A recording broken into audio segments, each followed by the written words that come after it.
오늘 마태복음 24장 1절로 14절 말씀까지 이 본문 통하여서 너희가 보지 못하느냐라는 제목으로 강의 이어가도록 하겠습니다. 예수께서 감람산 위에 앉으셨을 때에 제자들이 조용히 와서 이르되 우리에게 이르소서 어느 때에 이런 일이 있겠사오며 또 주의 임하심과 세상 끝에는 무슨 징조가 있사오리까. 오늘 본문의 3절 제자들의 이 질문에 대하여 예수님의 대답하심이 아주 길게 이어지는데 이 예수님의 대답하심이 마태복음 24장부터 25장까지 이어집니다. 그래서 이 구절들 속에 징조들을 통하여 세상 끝날 종말에 있을 일들이 이런 일들이 있을 것이다 라고 지금까지 여러분들 많이 들어오셨을 것입니다. 저와 함께 말씀을 상고하여 보므로 과연 그간의 이해가 맞는지 아니면 달리 이해해 볼 여지가 있는지에 대해서 조목조목 한번 살펴보기 원합니다. 먼저 제자들의 질문과 예수님의 대답 사이의 간극을 이해하셔야 하겠습니다. 무슨 말이냐면 그동안 우리가 마태복음을 읽어오면서 사람들과 예수님의 대화에는 근본적인 차이가 있음을 살펴보았습니다.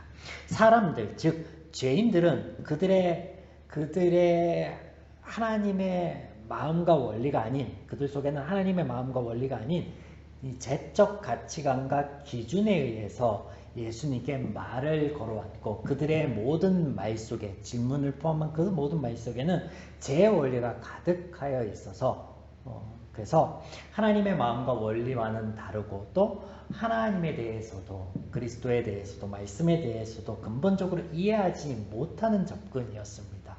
또한 그런 그들에게 예수님께서는 그들이 무엇을 잘못 보고 있는지 그들의 실체가 무엇인지 또 예수님께서 하실 일들 하나님의 일들이 무엇인지 그 안에 있는 하나님의 마음과 원리가 무엇인지 이것을 자세하게 가르쳐 주시는 쪽으로 또 그 안에는 세상의 원리와 다른 하나님의 마음, 하나님의 원리, 하나님의 가치관이 무엇인지 하나님의 말씀의 근본, 베이스에 깔려있는 게 무엇인지 이런 거에 대해서 말씀하셨었죠.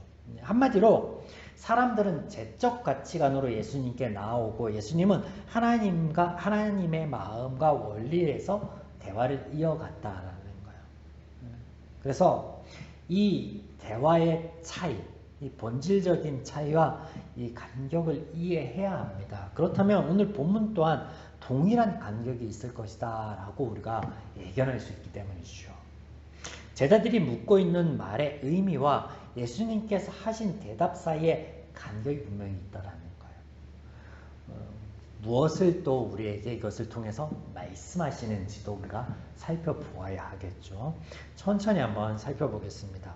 자, 제자들이 묻고 있는 질문, 이 마태복음 24장과 25장의 말씀을 이어가고 있는 제자들의 질문을 우리가 좀 살펴봐야 되고 그리고 제자들이 이것을 질문하고 있는데 이 질문은 또 정확히 무엇을 가리키고 있는 건지 이것을 살펴볼 필요가 있겠습니다. 자, 두 가지인데요. 먼저는 이런 일, 즉 성전 파괴가 언제 있을 것이며 주의 임하심은 언제일 것입니까? 라는 두 가지 질문이에요. 그러니까 주의 임하심과 성전 파괴 이 두 가지 키워드인데 첫 번째 질문이에요. 언제 성전이 파괴됩니까? 자, 이 제자들의 질문은요. 사실상 23장 37절의 예수님의 말씀에서부터 시작되어집니다. 38절 보시면 보라 너희 집이 황폐하여 버려진 바 되리라 라고 했는데 이 예수님의 말씀을 그들은요. 건물로 인지하였습니다. 건물. 성전 자체로 보았다라는 거예요. 때문에 24장 1절의 반응과 질문들이 등장하죠. 예수께서 성전에서 나와 걸어가실 때 제자들이 다가와서 성전 건물을 그에게 가리켜 보였다. 네, 세 번역으로 좀 읽어드렸습니다. 그들이 이해한 것은 성전 건물이었어요. 그래서 예수님 이거 말씀하시는 거죠? 지금 이런 상황인 거예요. 이에 예수님께서 대답하시기를 너희가 이 모든 것을 보지 못하느냐입니다. 무슨 말씀이냐면 지금까지랑 동일한 반응이에요. 너희가 이해하지 못하는구나, 너희가 깨닫지 못하는구나, 너희가 보지 못하는구나 라고 대답하시는 거예요. 예수님의 관심은요, 이 성전, 이 건물이 있지 않습니다. 솔로몬이 지어놓고 또 그 후로 수없이 파괴지고 다시 짓고 파괴지고 다시 짓고 뭐 그 건물에 의미를 두시는 게 아니에요. 네. 그래서 이렇게 말씀하신 것조차도 물론 제자들은 이해하지 못했을 거예요. 내가 의미하는 건 건물이 아니다 라고 말씀하시고 계시는데 이해 못하죠. 여전히 그들은 성전의 무너짐에 관심을 갖고 있으니 예수님께서 너희가 이 모든 것을 보지 못하느냐 내가 진실로 너희에게 이르노니 돌 하나도 돌 위에 남지 않고 무너지리라 라고 했을 때 여전히 성전에 관해서 말씀하시는구나 라고 생각해서 이 성전이 언제 무너지느냐 관심을 갖고 질문을 하고 있죠. 자, 그렇다면 예수님께서 말씀하신 너희 집이 황폐하여질 것이다 라는 말씀, 돌 하나도 돌 위에 남지 않고 무너질 것이다 라고 말씀하신 것, 이것이 의미하는 것, 이것이 가리키는 건 무엇일까요? 앞서서 제가 건물이 아니라고 그랬어요. 그럼 무엇을 가리키는 거냐?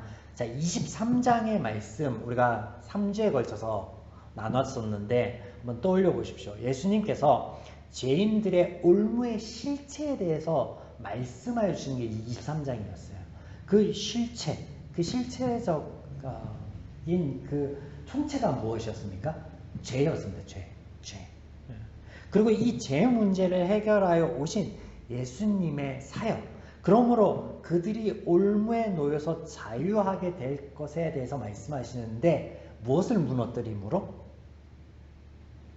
그들의 올무, 이 죄를 무너뜨림으로 그렇게 될 것이다 라고 말씀하여 주십니다. 그러므로 이 말씀은 뭐예요? 예수님이 무너뜨리겠다라고 하신 이 말씀은 뭐예요? 성전이 아니라 뭐예요? 죄를 가리키는 거예요. 그럼 왜 이 성전을 비유하셨냐? 자, 예수님에 대해서 예수님이 그리스도로서 사역을 할 것이다 라는 것에 대해서 마태복음 내내 소개를 하고 있거든요.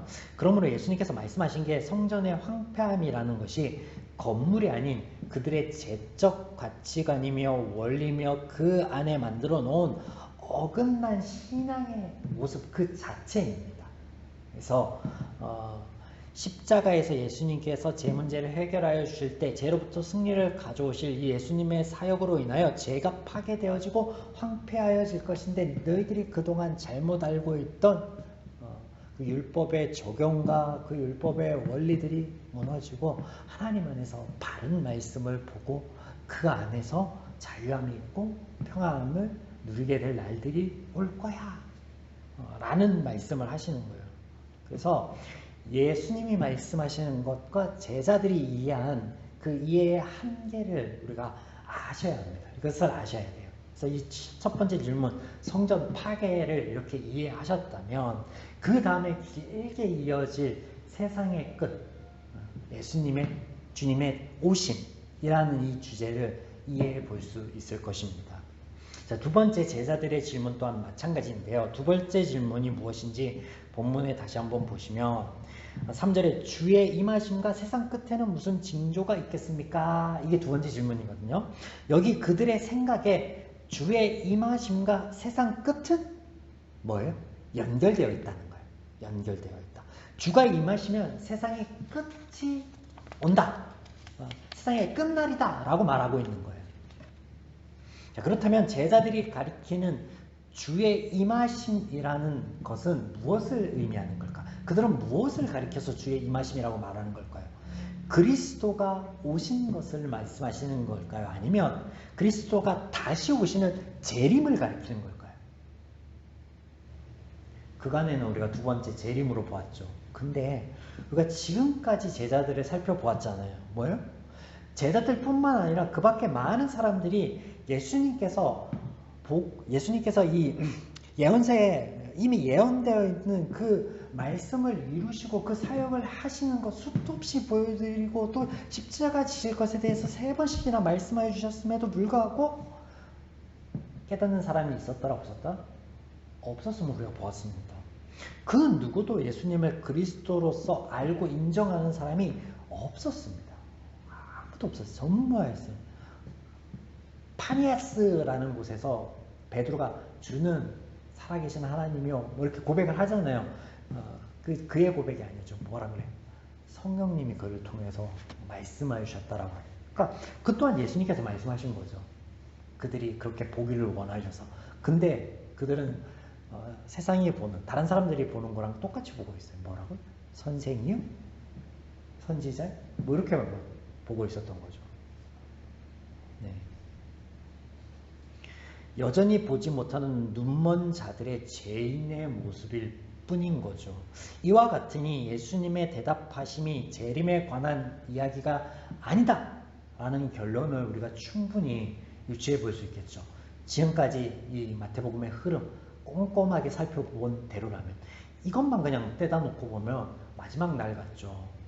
지금 우리가 볼 수 있는 우리 눈에 보이는 현상들이 동일한 현상들이 있잖아요. 자, 예수님의 대답하심이 앞으로 어떻게 전개되어야 하겠습니까? 지금까지와 같죠. 예수님의 오심과 그리스도의 사역에 대한 말씀일 거예요. 꾸준히 반복하신 것을 다시 한번 말씀하실 거예요. 왜냐하면 그들이 깨닫지 못해요. 이미 예수님께서 오셨는데 다시 오실 일을 기다려야 됩니까? 그리고 그가 오실 때는 어떤 일들이 있겠습니까? 이렇게 물어보고 있으니까 이미 하셨던 말씀을 되풀이 하신다라는 것을 기억해 두셔야 앞으로 저희가 몇 주간 살펴볼 텐데 우리가 초점을 흐리지 않고 볼 수 있겠습니다. 자, 오늘 본문에서 한 군데만 한번 살펴보고 마무리 짓겠습니다. 다음 주부터 좀 자세하게 살펴보고 기본 우리가 어떻게 이해해야 될 것인가 라는 오늘은 좀 뼈대를 좀 만드는 과정으로 이해하면 좋겠습니다. 자, 5절부터 12절까지 예수님의 말씀하심을 함축하고 있는 것이 12절인데요. 12절 보시겠습니다. 12절에 뭐라고 말씀하세요? 불법이 성함으로 많은 사람의 사랑이 식어지니라. 자, 이게 전혀 다른 건가요? 지금까지 없었던 어떤 새로운 징조가 될 수 있는 어떤 이슈인가요? 그렇지 않다라는 거예요. 이런 일들은 지금 예수님께서 오셔서 그들과 함께하는 이 3년 안에서도 있었고 지금 우리가 살아가는 이 세대에도 있었고 창세기 3장 이후로 쭉 죄인들의 삶 속에서 흔하게 볼 수 있었던 거예요. 바로 불법과 사랑의 식음이죠. 네. 하나님이 따먹지 말라 금하시는 것을 어겼어요. 따먹었어요. 그게 뭐예요? 그게 불법이잖아요. 어겼잖아요. 법을 어겼잖아요. 내 살 중에 살이요 뼈 중에 뼈라 라고 아내를 향해 사랑의 고백을 했던 그 입술에서 불법을 행한 후에 원망과 핑계의 대상으로 하나님이 주신 저 여자 때문에 내가 따먹었습니다 라고 했잖아요. 그건 뭐예요? 사랑의 식음이에요. 전혀 다른 게 있는 게 아니에요. 그러므로 13절 죄인들이 끝까지 견딤은 그들이 무엇인가 해야 된다라는 말씀이 아니라 하나님의 때가 되면 그들을 하나님께서 구원하실 것이다 라는 말씀이에요. 이를 위해 예수님께서 그리스도로서 이미 와 계신다. 그리고 이 예수님의 와 계심이 온 누리의 복음이 되어서 퍼질 것이다 라는 말씀하시는데 그게 뭐예요? 이게 14절이죠. 14절.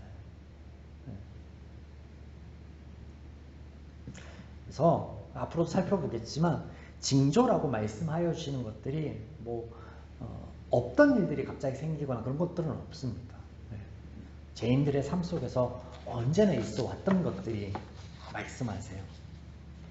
자, 우리의 인내가 하나님의 구원을 가져준다라고 말씀하신 적이 한 번도 없어요. 오늘 본문에서도 끝까지 견디면 구원을 얻으리. 우리 보고 견뎌라 라는 말씀하시는 게 아니에요. 때가 되면 하나님의 구원이, 하나님의 은혜가 임할 것이다 라고 말씀해 주시는 거예요. 우리는 그냥 우리의 삶을 살아가고 있으면 하나님이 알아서 하여 주실 것이다 라는 말씀이에요. 그러므로 하나님의 은혜로 구원을 얻는 것이에요. 오늘 본문과 같은 말씀으로 우리가 신앙생활을 두려움과 떨림으로 하는 것이 아닌 하나님께서 주시는 평안과 자유함으로 할 수 있기를 축원드립니다. 이를 위하여 하나님께서 지속적으로 말씀하신 것처럼 우리가 하나님의 말씀을 가까이 하고 또 그냥 여과 없이 받아들이는 게 아니라 늘 반추해 보아야 돼요.